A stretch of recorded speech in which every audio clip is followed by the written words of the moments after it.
حضرت عبداللہ بن عباس رضی اللہ تعالی عنہ آپ نے اپنی تفسیر میں ایک واقعہ نقل کیا کہ ایک یہودی اور ایک منافق مسلمان تھے۔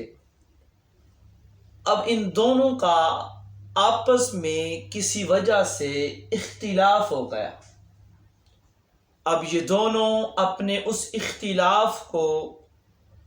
اختلاف کا فیصلہ کروانے کے لیے حضور علیہ الصلوۃ والسلام آپ کی بارگاہ عالیہ میں حاضر خدمت ہو گئے، کیونکہ اس یہودی کو بھی پتہ تھا کہ مسلمانوں کے جو پیغمبر ہیں، مسلمانوں کے جو نبی ہیں، وہ عدل کرنے والے ہیں، وہ انصاف فرمانے والے ہیں۔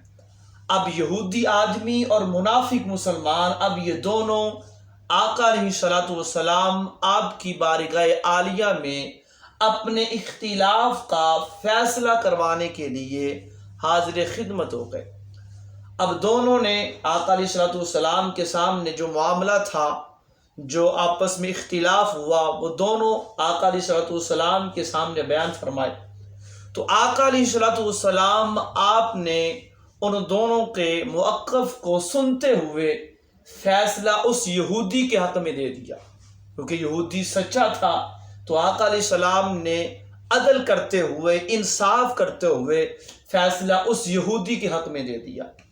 اب وہ یہودی اور منافق مسلمان، اب وہ دونوں آقا علیہ الصلوۃ والسلام آپ کی مجلس سے جب جدا ہوئے نا، تو منافق مسلمان کہنے لگا، مجھے حضور کا معاذ اللہ فیصلہ منظور نہیں ہے، میں حضرت فاروق اعظم سے اس کا فیصلہ کروانا چاہتا ہوں۔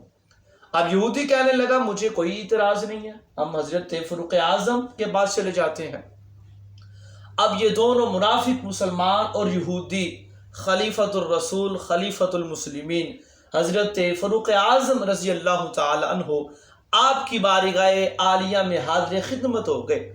اب یہودی کہنے لگا کہ اے عمر، ہمارا فیصلہ فرمانے سے پہلے یہ بات ذرا سن لو کہ ہم آپ کے سامنے آنے سے پہلے ہم آقا علیہ الصلوۃ والسلام کی بارگاہ عالیہ میں حاضر خدمت ہوئے تو انہوں نے فیصلہ میرے حق میں دیا تھا۔ یعنی یہودی کہنے لگا کہ آقا علیہ الصلوۃ والسلام نے فیصلہ میرے حق میں دیا تھا۔ اب حضرت فاروق اعظم رضی اللہ تعالیٰ عنہ آپ نے جیسے ہی یہ جملہ سنا، آپ اٹھے اور تلوار کو نکالا اور اس منافق مسلمان کی گردن کو، اس کے سر کو تن سے جدا کر دیا، اور آپ نے وہاں پر ایک جملہ بولا۔ آپ نے فرمایا کہ جس کو اللہ اور اللہ کے رسول کا فیصلہ منظور نہیں ہے، جو اللہ اور اللہ کے رسول کے فیصلے پر راضی نہیں ہے، پھر اس کا فیصلہ عمر کی تلوار کر دیتی ہے۔